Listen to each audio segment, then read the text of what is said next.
വേഗം വരുന്ന കർത്താവായ യേശു ക്രിസ്തുവിൻ്റെ നാമത്തിൽ എല്ലാ വിശുദ്ധന്മാർക്കും സ്നേഹവന്ദനം. കർത്താവിൻ്റെ കൃപയാൽ ഒരവസരം കൂടി ഈ വണ്ണം ദൈവത്തിൻ്റെ വചനവുമായി നിങ്ങളുടെ കൂടെ ആയിരിക്കാനും വചനം പങ്കുവയ്ക്കുവാനും കർത്താവ് തന്ന സാവകാശത്തെ ഓർത്ത് കർത്താവിനെ സ്തുതിക്കുന്നു. ലോക സംഭവങ്ങളെല്ലാം നമ്മുടെ കർത്താവ് വേഗം വരുന്നു എന്ന് വിളിച്ചറിയിക്കുമ്പോൾ നമ്മൾ എത്രമാത്രം ജാഗരൂകരായിരിക്കണം, ഒരുക്കത്തിലായിരിക്കണം. യഥാർത്ഥമായിരിക്കുന്ന സഭാജീവിതം നയിച്ചുകൊണ്ട് നമ്മുടെ കർത്താവിനെ മഹത്വപ്പെടുത്തിക്കൊണ്ടിരിക്കണം എന്നുള്ളത് നമ്മൾ അറിയണം. അപ്പോൾ ഈ ദൈവവചനം പഠിപ്പിക്കുന്നതിൻ്റെയൊക്കെ ഉദ്ദേശം എന്താണെന്ന് ചോദിച്ചാൽ, നമ്മൾ അറിയേണ്ട സത്യങ്ങളെ, യാഥാർത്ഥ്യങ്ങളെ അറിയുന്നുണ്ടോ, അതൊന്ന് വിലയിരുത്താൻ വേണ്ടിയാണ്. അപ്പോൾ ഇന്ന് ഞാൻ നിങ്ങളോട് പറയാൻ ആഗ്രഹിക്കുന്നത് ആദിമസഭ, ആ സഭയുടെ ചില പ്രത്യേകതകളെക്കുറിച്ചാണ് പറയാൻ ആഗ്രഹിക്കുന്നത്. ആദിമസഭയുടെ ചില പ്രത്യേകതകൾ.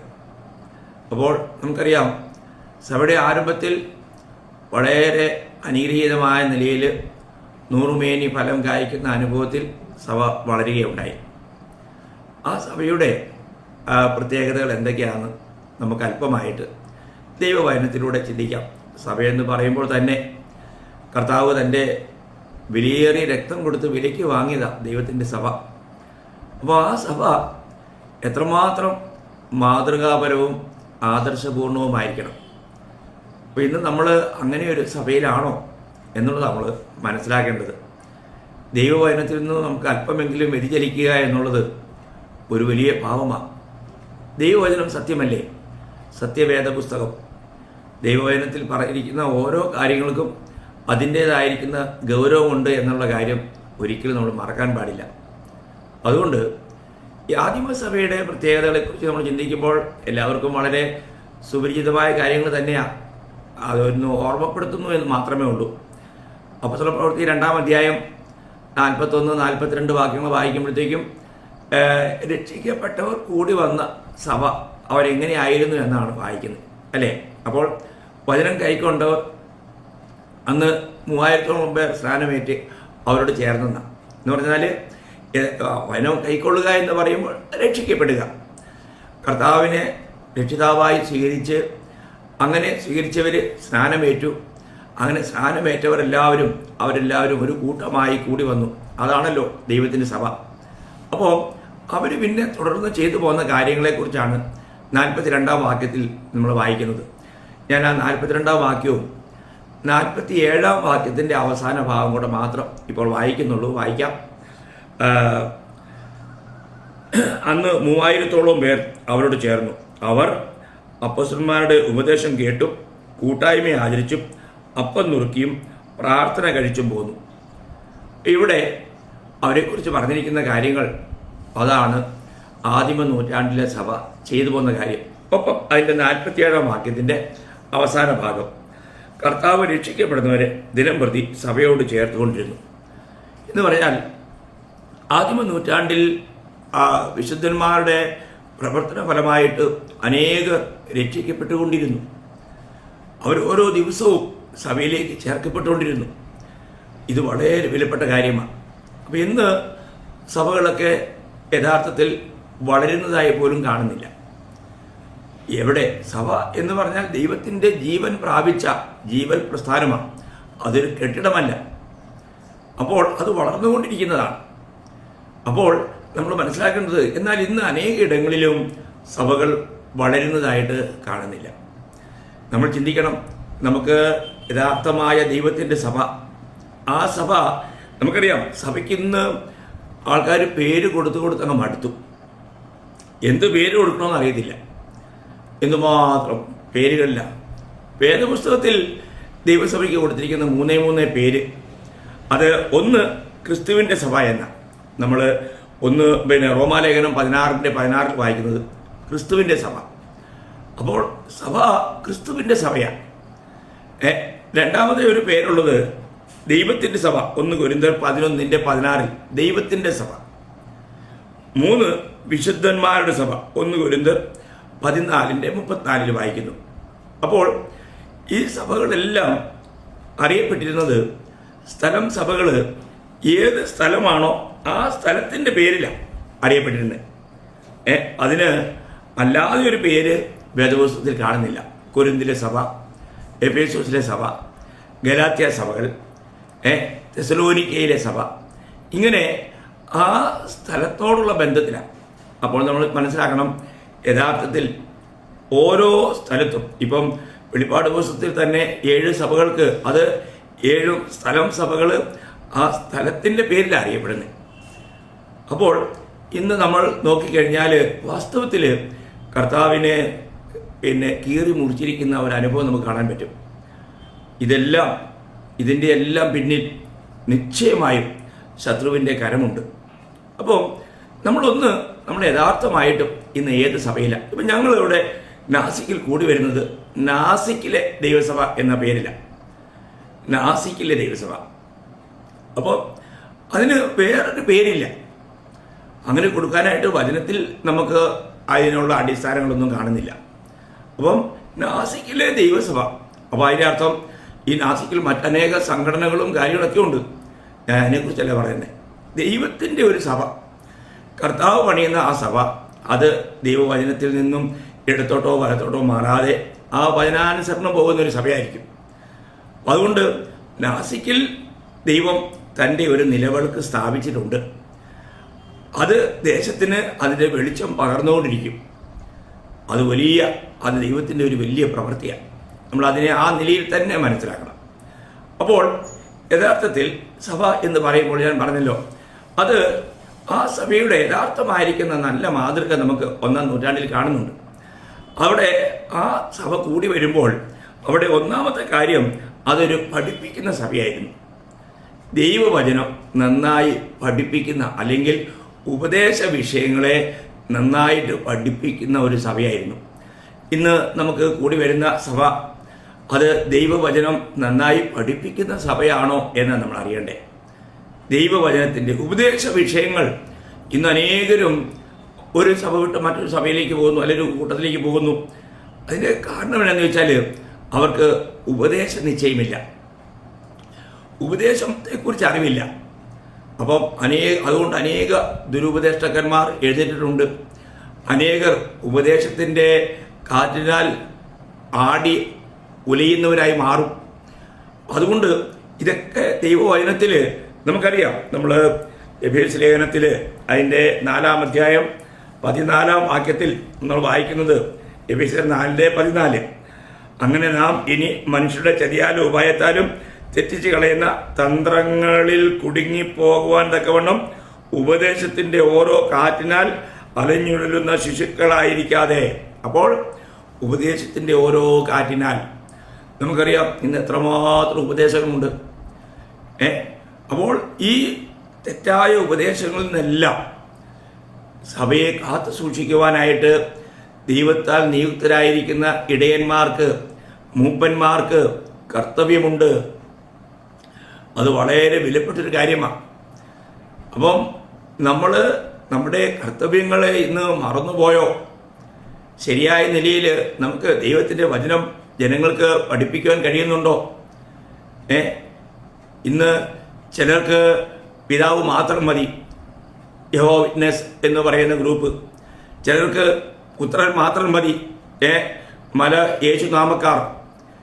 നോക്കുക, ഓരോ നാമക്കാർ ഓരോ ഉപദേശങ്ങളും പിടിച്ചുകൊണ്ട് ജനങ്ങളെ ദൈവവചനത്തിൽ നിശ്ചയമില്ലാത്തവരെ അവരെ തെറ്റിക്കുക.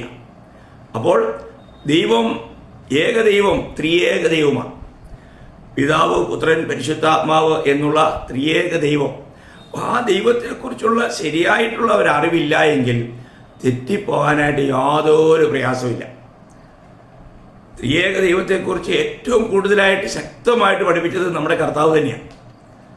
അപ്പോൾ ഞാൻ നിങ്ങൾക്ക് വേണ്ടി മറ്റൊരു കാര്യസ്ഥനെ അയക്കും. നമുക്കറിയാം യോഹന്നാന്റെ സുവിശേഷം 14-ാം അധ്യായം അതിൻ്റെ 16-ാം വാക്യം വായിക്കുമ്പോൾ ഞാനത് നിങ്ങൾക്കായിട്ടൊന്ന് വായിക്കാം. യോഹന്നാൻ 14:16. എന്നാൽ ഞാൻ പിതാവിനോട് ചോദിക്കും, അവൻ സത്യത്തിൻ്റെ ആത്മാവ് എന്ന മറ്റൊരു കാര്യസ്ഥനെ എന്നേക്കും നിങ്ങളോടുകൂടി ഇരിക്കേണ്ടതിന് നിങ്ങൾക്ക് തരും. അപ്പോൾ പരിശുദ്ധാത്മാവാം ദൈവത്തെ നമുക്ക് വേണ്ടി അയക്കാമെന്ന് പുത്രൻ വാഗ്ദത്തം ചെയ്തു. അത് പിതാവിനോട് ചോദിച്ച് അങ്ങനെ നമുക്ക് വേണ്ടി അയക്കുക. മാത്രമല്ല പരിശുദ്ധാത്മാവ് വീണ്ടും ജനിക്കുന്നത് തന്നെ പരിശുദ്ധാത്മാവിലാണ്. അപ്പോൾ ആത്മാവിൽ വീണ്ടും ജനിച്ച നമ്മൾ നോക്കണം, ഉപദേശങ്ങളിലൊക്കെ ഇന്ന് എത്രയോ പേര് രക്ഷിക്കപ്പെട്ടെന്ന് പറയുകയും ചെയ്യും, പിന്നെ അവർ ആത്മാവിന് വേണ്ടി കാത്തിരിക്കുക. എത്രയോ അബദ്ധ ഉപദേശം. രക്ഷിക്കപ്പെടുന്നത് ദൈവത്തിൻ്റെ ആത്മാവിലാണ്. ചിലർ പറയുന്നത് ഞങ്ങൾ ഒരാഴ്ചയൊക്കെ ഉപദേശിച്ച ശേഷം ആത്മാവിനെ കിട്ടിയെന്ന്. ഇതൊക്കെ ഉപദേശ വിഷയങ്ങളിലുള്ള അജ്ഞതയാണ്. ദൈവവചനത്തിൻ്റെ പഠിപ്പിക്കൽ യഥാർത്ഥമായിട്ടും സഭയിൽ നടന്നില്ലെങ്കിൽ ജനങ്ങൾ തെറ്റിപ്പോകാൻ യാതൊരു പ്രയാസവുമില്ല. അപ്പോൾ നമ്മൾ കൂടി വരുന്ന, എങ്ങനെയെങ്കിലും കൂടി വന്ന് ഒരു 5-8 പാട്ട് പാടി ഏതെങ്കിലും സങ്കീർത്തന ഭാഗത്തുനിന്ന് ഒരു ചെറിയ ഭാഗം എടുത്ത് വായിച്ച് പിന്നെ കുറേ സാക്ഷ്യവും അതും ഇതെല്ലാം പറഞ്ഞ് ആൾക്കാരൊരു ചടങ്ങ് രൂപത്തിലായിരുന്നു പോകുന്നത്. യഥാർത്ഥത്തിൽ വ്യവസ്ഥകളെയെല്ലാം തകിടം മറിച്ചു. നമ്മൾ ചിന്തിക്കണം, നമുക്ക് യഥാർത്ഥമായിരിക്കുന്ന ആത്മീയ വളർച്ചയുണ്ടോ? നമ്മൾ ഓരോ ദിവസവും ക്രിസ്ത്യാനുരൂപരായി തീരുന്നുണ്ടോ? നമ്മൾ ഈ ദൈവത്തിൻ്റെ വചനം ശരിയായ നിലയിൽ പഠിപ്പിച്ചില്ല എങ്കിൽ അവർക്ക് കർത്താവിൽ വളരുവാൻ കഴിയുകയില്ല. ഈ മായമില്ലാത്ത പാല് ദൈവവചനം അതിൽ കൂട്ടിക്കലർത്താതെ, അതിൽ ഏതെങ്കിലും നിലയിലുള്ള നമ്മുടേതായിരിക്കുന്ന ചിന്താഗതികളെ യുക്തിയും ബുദ്ധിയും ചേർക്കാതെ ഉള്ളതുപോലെ പകർന്നു കൊടുക്കുക എത്ര അനുഗ്രഹിക്കപ്പെട്ട കാര്യമാണ്. നമ്മൾ ചിന്തിക്കണം, അത് ദൈവത്തിൻ്റെ ആത്മാവിൽ തന്നെ ആ കാര്യങ്ങളുടെ ശരിയായ പ്രകാശനം പ്രാപിച്ച് പങ്കിടുക എന്നുള്ളത് എല്ലാ മൂപ്പന്മാരുടെയും കർത്തവ്യമാണ്. ദൈവം എഴുന്നേൽപ്പിച്ചിരിക്കുന്ന സഭാ മൂപ്പന്മാർ, സഭയുടെ അധ്യക്ഷന്മാർ, അവർ അത് ഉത്തരവാദിത്വ ബോധത്തോടു കൂടി, കാരണം ഒരു ദിവസം അതിനെല്ലാം നാം കണക്ക് ബോധിപ്പിക്കേണ്ടവർ. അപ്പോൾ നമ്മൾ ചിന്തിക്കുക, നമ്മൾ യഥാർത്ഥത്തിൽ ഈ പരിശുദ്ധാത്മാവ് നമ്മളോട് കൂടെ ഉണ്ടെന്ന് മാത്രമല്ല, പരിശുദ്ധാത്മാവ് മാത്രമല്ല, നമ്മളതിൻ്റെ 23-ാം വാക്യം യോഹന്നാൻ 14:23 വായിക്കുമ്പോൾ അവിടെ വായിക്കുന്നത്, യേശു അവനോട്, എന്നെ സ്നേഹിക്കുന്നവൻ എൻ്റെ വചനം പ്രമാണിക്കും, എൻ്റെ പിതാവ് അവനെ സ്നേഹിക്കും, ഞങ്ങൾ അവൻ്റെ അടുക്കൽ വന്ന് അവനോടുകൂടെ വാസം ചെയ്യും. കണ്ടോ? അപ്പോൾ ഇവിടെ പരിശുദ്ധാത്മാവുണ്ട്, പിതാവുണ്ട്, പുത്രനുമുണ്ട്. എന്ന് പറഞ്ഞാൽ ത്രിയേക ദൈവം ഒരുമിച്ചാണ് നമ്മളിൽ വാസം ചെയ്യുന്നത്. എത്ര വിലപ്പെട്ട കാര്യമാണ് ദൈവമക്കളെ. നമുക്കൊരു നല്ല കൂട്ടായ്മ എപ്പോഴും ഉണ്ട്. നമ്മൾ ഏകരായിരിക്കുമ്പോഴും ഈ ത്രിയേക ദൈവം നമ്മളോട് കൂടെ ഉണ്ട്. അതെന്തൊരു നല്ല കൂട്ടായ്മയാണ്. അപ്പോൾ ഈ കൂട്ടായ്മയിൽ ഈ ദൈവത്തിൻ്റെ പരിശുദ്ധാത്മാവ്, പ്രത്യേകിച്ച് നമ്മൾ ദൈവവചനം വായിക്കുമ്പോൾ തന്നെ അത് ഗ്രഹിക്കാൻ തക്കവണ്ണം നമ്മളെ സഹായിക്കും. എത്ര വിലപ്പെട്ട കാര്യമാണ്. നമുക്ക് നമ്മുടെ നല്ലൊരു ഉപദേഷ്ടകനായി നമ്മൾ 1 യോഹന്നാൻ അതിൻ്റെ 2-ാം അധ്യായം 27-ാം വാക്യം വായിക്കുമ്പോഴത്തേക്കും, അവനാൽ പ്രാപിച്ച അഭിഷേകം നിങ്ങളിൽ വസിക്കുന്നു, ആരും നിങ്ങളെ ഉപദേശിപ്പാൻ ആവശ്യമില്ല, അവൻ്റെ അഭിഷേകം തന്നെ നിങ്ങൾക്ക് സകലവും ഉപദേശിച്ച് തരികയാലും അത് പോഷ്കല്ല സത്യം തന്നെ ആയിരിക്കാലും അത് നിങ്ങളെ ഉപദേശിച്ചതുപോലെ നിങ്ങൾ അവനിൽ വസിപ്പിൻ. ഓ, എത്ര അനുഗ്രഹിക്കപ്പെട്ട കാര്യമാണ് ദൈവമക്കളെ. നമ്മൾ ചിന്തിക്കണം, ദൈവം നമ്മളെ എത്രമാത്രം സ്നേഹിക്കുന്നു, നമ്മളെ എത്രമാത്രം കരുതുന്നു. ദൈവത്തിൻ്റെ സഭ എന്ന് പറയുമ്പോൾ ദൈവത്തിന് എത്ര വിലപ്പെട്ടതാണ്. അപ്പോൾ നമ്മൾ ഒരു കാര്യം മനസ്സിലാക്കേണ്ടത്, നമ്മൾ സഭാജീവിതത്തിലേക്ക് കടന്നു വന്നെങ്കിൽ നമുക്ക് ഉപദേശ വിഷയങ്ങളെക്കുറിച്ച് പഠിക്കുവാൻ, ദൈവവചനം പഠിക്കുവാൻ, ദൈവവചനം അതിൻ്റെ ഉപദേശ സത്യങ്ങളെ അറിയുവാനുള്ളൊരു വലിയ ആഗ്രഹം ഉണ്ടാകണം. നമുക്ക് അങ്ങനെയുള്ള ഒരു ദുരുപദേഷ്ടാക്കന്മാർ വന്നാൽ അവരോട് നമുക്ക് ദൈവവചനത്തിൽ അങ്ങനെയല്ല, ദൈവവചനം ഇങ്ങനെയാണ് പറയുന്നതെന്ന് പറഞ്ഞു കൊടുക്കാനായിട്ട് നമുക്ക് കഴിയണം. ആ നിലയിലുള്ള ഒരു വചന അഭ്യാസനം ദൈവസഭയ്ക്ക് ആവശ്യമാണ്.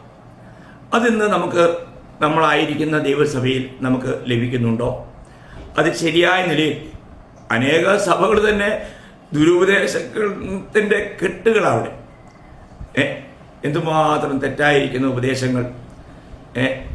ചിലർ ചിന്തിക്കുന്നതൊക്കെ അന്യഭാഷ പറഞ്ഞില്ലെങ്കിൽ അവർക്ക് അഭിഷേകം ഇല്ല എന്ന് പഠിപ്പിക്കുന്ന എത്രയോ പെന്തക്കോസ്ത് കൂട്ടങ്ങളാണ്.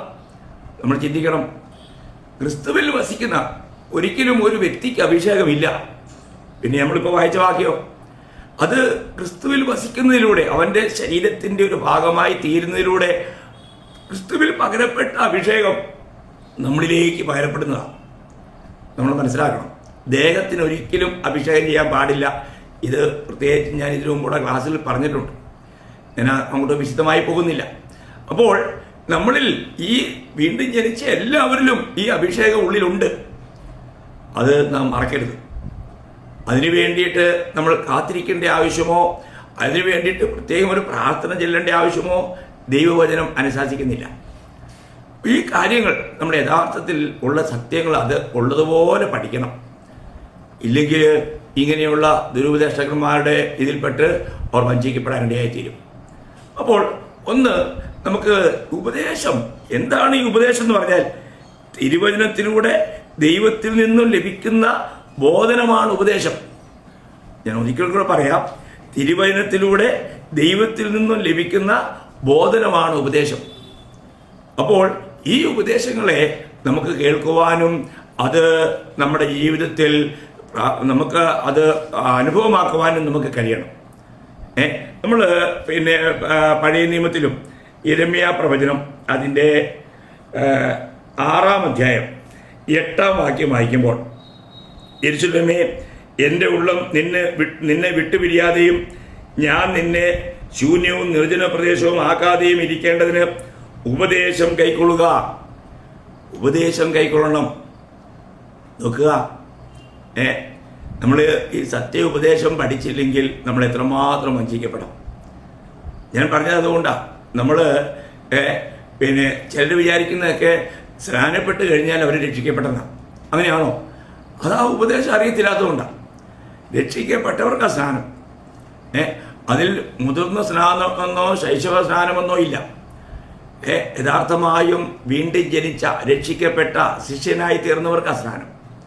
കർത്താവ് പറഞ്ഞത് മത്തായി 28:19, നിങ്ങൾ ഭൂലോകത്തിൽ എല്ലായിടത്തും പോയി ഈ സുവിശേഷം പറഞ്ഞ് ജനത്തെ ശിഷ്യരാക്കി അവർക്ക് പിതാവിൻ്റെയും പുത്രൻ്റെയും പരിശുദ്ധാത്മാവിൻ്റെയും നാമത്തിൽ സ്നാനം കൊടുക്കാനാണ്. നമ്മുടെ മലയാളത്തിൽ പരിഭാഷയിൽ ഒരു സ്വല്പ തെറ്റുണ്ട്, എങ്കിലും ഞാൻ അതിൻ്റെ റൂട്ടിൽ പറയുക. നമ്മൾ ചിന്തിക്കണം. അപ്പോൾ നമ്മൾ ദൈവത്തിൻ്റെ വചനം, അതിൻ്റെ യാഥാർത്ഥ്യം, അതിൻ്റെ സത്യം പഠിപ്പിച്ചിട്ട് ശരിയായ നിലയിൽ നമ്മളത് ചെയ്യണം. അപ്പോൾ ഉപദേശം നമ്മൾ പഠിപ്പിക്കണം. ഉപദേശത്തിൽ നിൽക്കുന്നില്ല എങ്കിൽ കർത്താവോട് പറയുന്നത് എന്തുവാ? യെരൂശലേമേ, എൻ്റെ ഉള്ളം നിന്നെ വിട്ടു പിരിയാതെയും ഞാൻ നിന്നെ ശൂന്യവും നിർജ്ജന പ്രദേശവും ആക്കാതെയും ഇരിക്കേണ്ടതിന് ഉപദേശം കൈക്കൊള്ളുക. ഉപദേശം കൈക്കൊള്ളുക. എന്നാൽ അവരുടെ പ്രതികരണം എങ്ങനെയായിരുന്നു? അതിൻ്റെ 32-ാം അധ്യായം അതിൻ്റെ 33-ാം വാക്യം, ഞാൻ ഇടപെടാതെ അവരെ ഉപദേശിച്ച് പഠിപ്പിച്ചിട്ടും ഉപദേശം കൈക്കൊള്ളുവാൻ അവർ മനസ്സ് വെച്ചില്ല. ഓ, അതെന്ത് ദുഃഖകരമായ കാര്യമല്ലേ! ഉപദേശം അത് കേൾക്കുവാൻ അവർ മനസ്സ് വെച്ചില്ല എന്ന. ഓ, അത് വളരെ ദുഃഖകരമായൊരു കാര്യമാണ്. ഇന്ന് നമുക്ക് ഉപദേശ വിഷയങ്ങളെക്കുറിച്ച് കേൾക്കുവാൻ താല്പര്യമുണ്ടോ? ഈ യഥാർത്ഥ രക്ഷിക്കപ്പെടാത്ത അനേകർ ഇന്ന് സഭകളിലുണ്ട്. അപ്പം അതുകൊണ്ട് നമ്മൾ ഒരു കാര്യം മനസ്സിലാക്കണം. നമ്മൾ സഭകളിൽ ജഡീകന്മാരുണ്ട്, പ്രാകൃതന്മാരുണ്ട്, ആത്മീയരുണ്ട്. ഈ മൂന്ന് നിലയിലുള്ള കൂട്ടരും സഭയിലുണ്ട്. അപ്പോൾ പ്രാകൃതൻ എന്ന് പറഞ്ഞാൽ വീണ്ടും ജനിക്കാത്ത ആൾക്കാർ. അവർക്ക് ഈ വചനങ്ങളൊന്നും ഉൾക്കൊള്ളാൻ കഴിയില്ല. അവരതിനോട് മറുതലിക്കും. ഈവൻ ജഡീകന്മാരും അവരോട് ചേരും. കാരണം അവർക്ക് വേണ്ട രീതിയിൽ ആത്മീയമായ വളർച്ച ഉണ്ടായിട്ടില്ല. അപ്പോൾ അതുകൊണ്ട് തന്നെ നമ്മൾ വളരെ സൂക്ഷിക്കണം. അവർ ദൈവവചനം കൈക്കൊള്ളുവാൻ, ഉപദേശങ്ങൾ കൈക്കൊള്ളുവാൻ അവർ പല രീതിയിൽ ഇടർച്ചകൾ കൊണ്ടുവരാം. 1 മണിക്കൂറൊക്കെ വചന പഠനമെന്ന് പറയുമ്പോൾ ചിലർക്ക് അത് അലർജിയാണ്. അവർ പറയും അതൊരു 20 മിനിറ്റ് പോരെ, 30 മിനിറ്റ് പോരെ, ഇങ്ങനെയെല്ലാം പറഞ്ഞ് അതെന്നാ അറിയോ? യഥാർത്ഥത്തിൽ അവർ വീണ്ടും ജനിച്ചില്ല എന്നുള്ളതിൻ്റെ തെളിവാണ്. മനസ്സിലാക്കണം. അപ്പോൾ വീണ്ടും ജനിക്കാത്ത ഒരു വ്യക്തിക്ക് ദൈവവചനം കേട്ടുകൊണ്ടിരിക്കുക എന്ന് പറഞ്ഞാൽ അത് വലിയൊരു അരോചകമായി മാറും. അപ്പോൾ നമ്മൾ മനസ്സിലാക്കുക, നമ്മുടെ ജീവിതത്തിൽ നമുക്ക് ദൈവം നൽകുന്ന ഈ നല്ലൊരു അനുഭവം. തിമോത്തിയോസിനോട് പൗലോസിനെ പറയുന്ന ഒരു വാക്യം ഞാൻ ഇതിനോടുള്ള ബന്ധത്തിൽ നിങ്ങളെ വായിച്ച് കേൾപ്പിക്കാം. 1 തിമോത്തിയോസ് അതിൻ്റെ 4-ാം അധ്യായം 16-ാം വാക്യമാണ്. നിന്നെ തന്നെയും ഉപദേശത്തെയും സൂക്ഷിച്ചുകൊള്ളുക, ഇതിൽ ഉറച്ചു നിൽക്കുക. അങ്ങനെ ചെയ്താൽ നീ നിന്നെയും നിന്റെ പ്രസംഗം കേൾക്കുന്നവരെയും രക്ഷിക്കും. ഉണ്ടോ? എത്ര വിലപ്പെട്ട ഒരു കാര്യമാണ് ഒരു സ്ത്രീ തിമോത്തിയോസിനോട് പറയുന്നേ. ഒന്നുകൂടെ വായിക്കാം. നിന്നെ തന്നെയും ഉപദേശത്തെയും സൂക്ഷിച്ചു കൊള്ളുക, ഇതിൽ ഉറച്ചു നിൽക്കുക. അങ്ങനെ ചെയ്താൽ നീ നിന്നെയും നിന്റെ പ്രസംഗം കേൾക്കുന്നവരെയും രക്ഷിക്കും. അപ്പോൾ പ്രിയമുള്ളവരെ, നമ്മൾ ഉപദേശ വിഷയങ്ങൾ നന്നായി പഠിക്കണം. അനേക നിലയിലുള്ള ഇപ്പം നൂതനമായിരിക്കുന്ന അനേക ഉപദേശങ്ങൾ ഇങ്ങനെ വന്നുകൊണ്ടിരിക്കുക.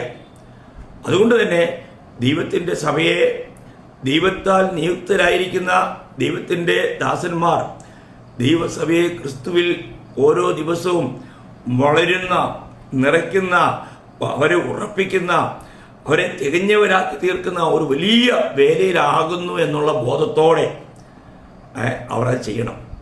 അതുപോലെ സഭാവിശ്വാസികളും വളരാനായിട്ട് ഉത്സാഹിക്കണം. ഒന്നാമത്തെ കാര്യം, അവർ നല്ലപോലെ ഉപദേശിക്കുന്ന ഒരു സഭയായിരുന്നു. രണ്ടാമത്തെ കാര്യം, അവർക്ക് സ്നേഹിക്കുന്ന സഭയായിരുന്നു. അതാണല്ലോ കൂട്ടായ്മ ആചരിച്ചു എന്ന് പറയാൻ കാരണം. കൂട്ടായ്മ ആചരിച്ചു. കൂട്ടായ്മയുടെ മാഹാത്മ്യം ഇന്ന് അനേകർക്കും ഇല്ല.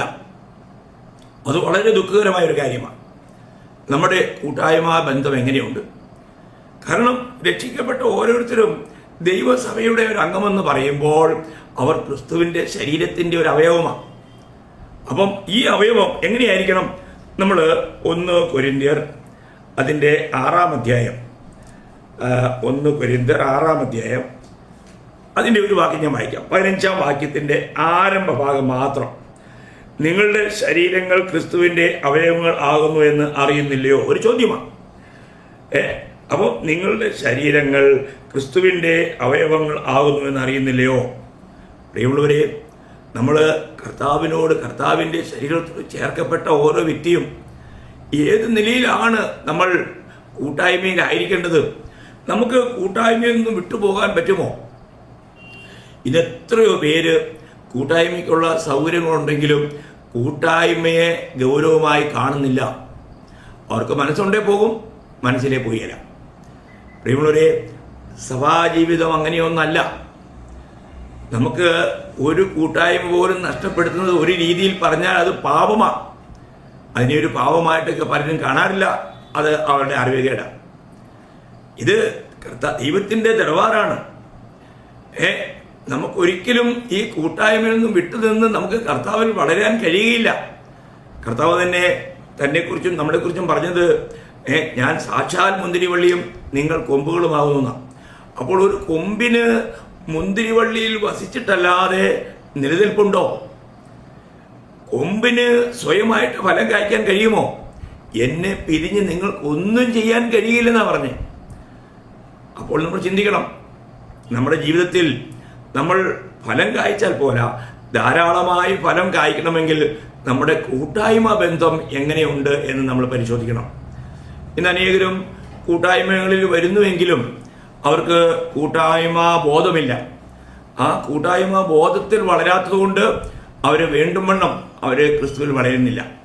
നമ്മൾ ചിന്തിക്കണം, നമ്മുടെ ഓരോ കൂട്ടായ്മകളിലും കൂടുവാനായിട്ട് ദൈവം നമുക്ക് ആയുസ്സും ആരോഗ്യവും എല്ലാം തരുന്നെങ്കിലും നമ്മൾ കൂട്ടായ്മയെ പലപ്പോഴും തുച്ഛീകരിക്കാറുണ്ട്. അങ്ങനെ വരുന്നത് ഒരു വലിയ തെറ്റായ കാര്യമാണ്. മൂന്നാമത്തെ ഞാൻ പറഞ്ഞല്ലോ, അത് ഒരു ആരാധിക്കുന്ന സഭയായിരുന്നു. ആദിമസഭ ആരാധനയ്ക്ക് മഹാത്മ്യം കൊടുത്തിരുന്നു. യഥാർത്ഥത്തിൽ എല്ലാ കൂട്ടായ്മയും ഒരു ആരാധന തന്നെയാണ്. അപ്പോൾ കാരണം അതാണല്ലോ, പ്രത്യേകിച്ച് ഇന്ന് നമുക്കറിയാവുന്ന അനേക കൂട്ടായ്മകൾക്ക് ആരാധന, അല്ലെങ്കിൽ ആ കൂട്ടായ്മകളിൽ ആരാധന അല്ലെങ്കിൽ ഒരു ആരാധനയോടുള്ള ബന്ധത്തിൽ പറഞ്ഞു കഴിഞ്ഞാൽ അതിനകത്ത് മുഖ്യ ഭാഗം കർത്താവിൻ്റെ മേശയാണ്. അപ്പോൾ അപ്പം നുറുക്ക്, കർത്താവിൻ്റെ മേശ ആചരണം ഇന്ന് പലയിടങ്ങളിലും ഇല്ല. നോക്കണം, സൗകര്യാർത്ഥം അത് മാസത്തിലൊരിക്കലോ 3 മാസത്തിലൊരിക്കലോ 6 മാസത്തിലൊരിക്കലോ വർഷത്തിലൊരിക്കലോ ഒക്കെ ആയിട്ടങ്ങ് മാറ്റുകയാണ്. അങ്ങനെയാണോ? അപ്പോസ്തലന്മാർ നമുക്കറിയാം, അപ്പോസ്തലപ്രവൃത്തി 20:7 ആഴ്ചവട്ടത്തിൻ്റെ 1-ാം നാൾ അവർ അപ്പം നുറുക്കുവാൻ കൂടി വന്നു. അപ്പം നുറുക്ക് അല്ലെങ്കിൽ കർത്താവിൻ്റെ മേശയ്ക്ക് വളരെ പ്രാധാന്യം അവർ കൊടുത്തിരുന്നു. നമ്മൾ ചിന്തിക്കണം. അപ്പം നമുക്ക് നമ്മുടെ ആരാധനാ യോഗങ്ങൾ എങ്ങനെയുണ്ട്? നമുക്ക് ആരാധനയോട് കൂറുണ്ടോ? പലരും ഒരാരാധനയ്ക്ക് വന്നാൽ പിന്നെ 2 ആരാധനയും വരികയില്ല. ഒരു മുടന്തൻ ജീവിതമാണ്. അങ്ങനെ ജീവിക്കുവാൻ പറ്റുമോ പ്രിയമുള്ളവരെ ഒരു സഭാജീവിതത്തിൽ?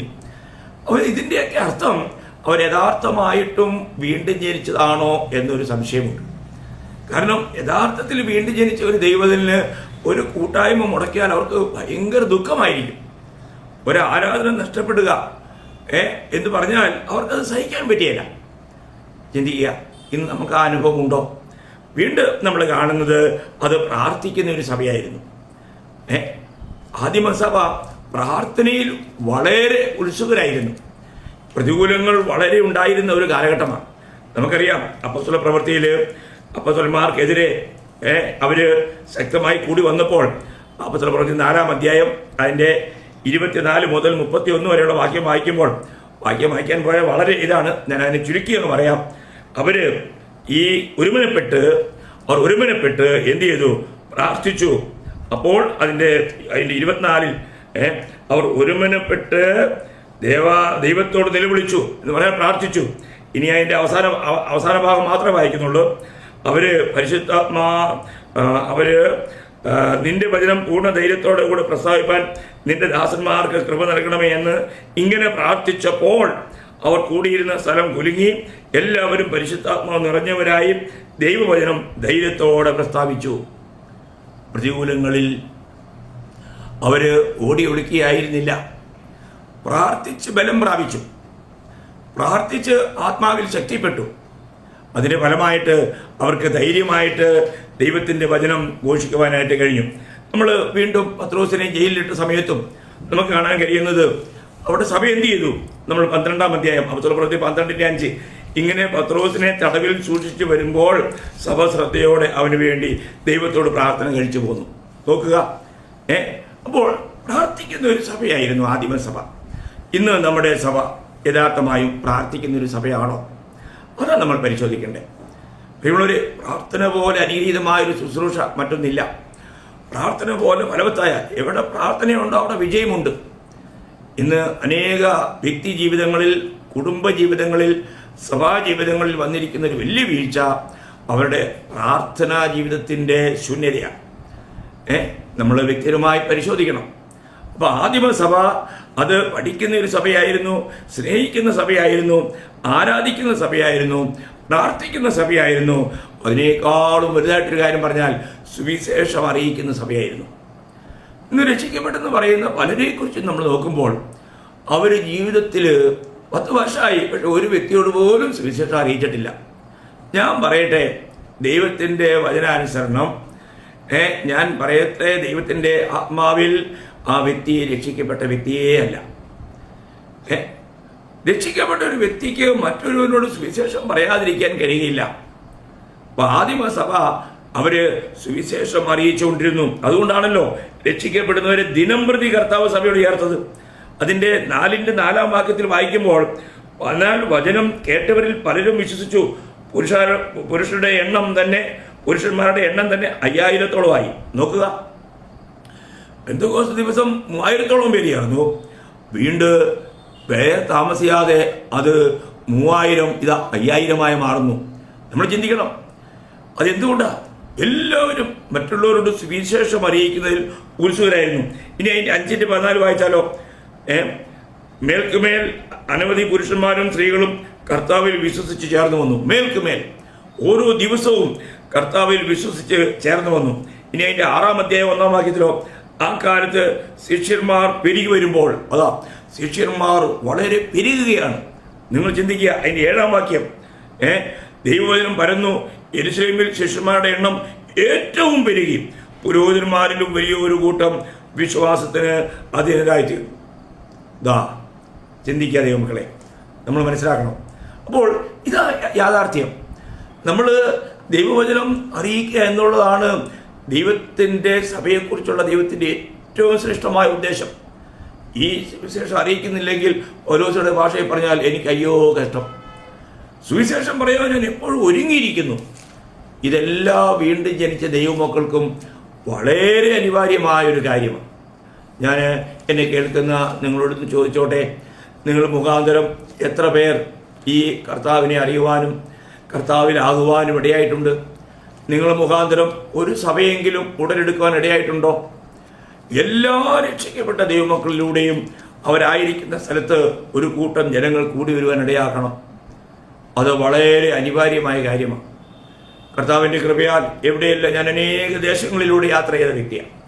ഇതിലൂടെയെല്ലാം പോയി അവിടെയെല്ലാം കർത്താവ് ഓരോ കൂട്ടങ്ങളെ എഴുന്നേൽപ്പിക്കുവാൻ കൃപയാൽ കർത്താവ് പ്രവർത്തിച്ചു. ഇതൊന്നും നമ്മുടെ കഴിവല്ലല്ലോ പ്രിയമുള്ളവരെ. എന്നാൽ നമ്മൾ വിശ്രമം കൂടാതെ മറ്റുള്ളവരോട് സുവിശേഷം അറിയിക്കുന്നതിൽ വ്യാപൃതനായിരുന്നു. അതിനുള്ള കൃപ ദൈവം തന്നു. ഇതെല്ലാം ചെയ്ത ദൈവ കൃപയാണ്. ഞാൻ എൻ്റെ കഴിവോ എൻ്റെ മഹാത്മ്യമൊന്നുമല്ല ഞാൻ പറയുന്നത്. എന്നാൽ ഒരു യാഥാർത്ഥ്യം ഞാൻ പറയുകയാണ്. അപ്പോൾ നമുക്ക് നമ്മുടെ ജീവിതത്തിലൂടെ അനേക ജീവിതങ്ങളെ ക്രിസ്തുവിലേക്ക് ആദായപ്പെടുത്തുവാൻ നമുക്ക് കഴിയണം. അനവധിയായി നമ്മൾ ഫലം കായ്ക്കുന്നവരായി തീരണം. നമ്മളിലൂടെ അനേക കർത്താവിനെ കണ്ടെത്തുവാനിടയായി തീരണം. എത്ര വിശേഷപ്പെട്ട ആദിമ സഭ, എത്ര നല്ല ഒരു മാതൃകാ സഭയായിരുന്നു. അവർ ഏത് നിലയിൽ കർത്താവിനെ മഹത്വപ്പെടുത്തുവാനും ആ സഭയിലൂടെ കർത്താവിനെ നാം മഹത്വപ്പെടുവാനും ഇടയായി തീർന്നു എന്നാണ് നമ്മൾ കാണുന്നത്. പ്രിയമുള്ളവരെ, നമ്മൾ അങ്ങനെ ഒരു അനുഗ്രഹീതമായ ആദർശപൂർണമായ ഒരു സഭയിൽ ഇന്ന് നമ്മൾ ആയിരിക്കുന്നുണ്ടോ? സഭാ ജീവിതത്തിൽ നമുക്കൊരു യഥാർത്ഥമായിരിക്കുന്ന ഒരു നല്ല സാക്ഷ്യമുണ്ടോ? നമ്മളിലൂടെ മറ്റുള്ളവർക്ക് പ്രോത്സാഹനങ്ങൾ ലഭിക്കുന്നുണ്ടോ? നമ്മൾ പരിശോധിക്കണം. യഥാർത്ഥ വീണ്ടും ജനിച്ച വ്യക്തി അവർ അനേകർക്ക് ഒരു അനുഗ്രഹമായി മാറണം. അതാ ദൈവം ആഗ്രഹിക്കുന്നത്. അതുകൊണ്ട് എന്നെ കേൾക്കുന്ന എല്ലാ വിശുദ്ധന്മാരോടും ഞാൻ ഓർപ്പിക്കട്ടെ, നമുക്കൊരു സ്വയം ശോധന ആവശ്യമാണ്. ഞാൻ യഥാർത്ഥമായും രക്ഷിക്കപ്പെട്ട ഒരു വ്യക്തിയാണോ? എന്നെക്കുറിച്ച് ദൈവം ആഗ്രഹിക്കുന്ന നിലയിൽ ആ ആദിമ നൂറ്റാണ്ടിലെ വിശുദ്ധന്മാരെ പോലെ എനിക്കും കർത്താവിൻ്റെ കരങ്ങളിൽ കർത്താവിന് എന്നെ ഉപയോഗിക്കുവാൻ കഴിയുന്നുണ്ടോ? കർത്താവ് നമ്മളെ ഉപയോഗിക്കുവാൻ ആഗ്രഹിക്കുന്നു. അതിനുള്ള ഒരു ആഗ്രഹം, അതിനുള്ള ഒരു സമർപ്പണം നമുക്ക് ആവശ്യമാണ്. അങ്ങനെയെങ്കിൽ തീർച്ചയായും ഈ തലമുറയിലും നമ്മിലൂടെ കർത്താവിൻ്റെ നാമം മഹത്വപ്പെടുവാനായിട്ട് ഇടയായിത്തീരും. അതുകൊണ്ട് എന്നെ കേൾക്കുന്ന എല്ലാവരോടും ഞാൻ ഒരിക്കൽ കൂടി പ്രോത്സാഹനം നൽകിക്കൊണ്ട് ഇവിടെ അവസാനിപ്പിക്കാൻ ആഗ്രഹിക്കുന്നു.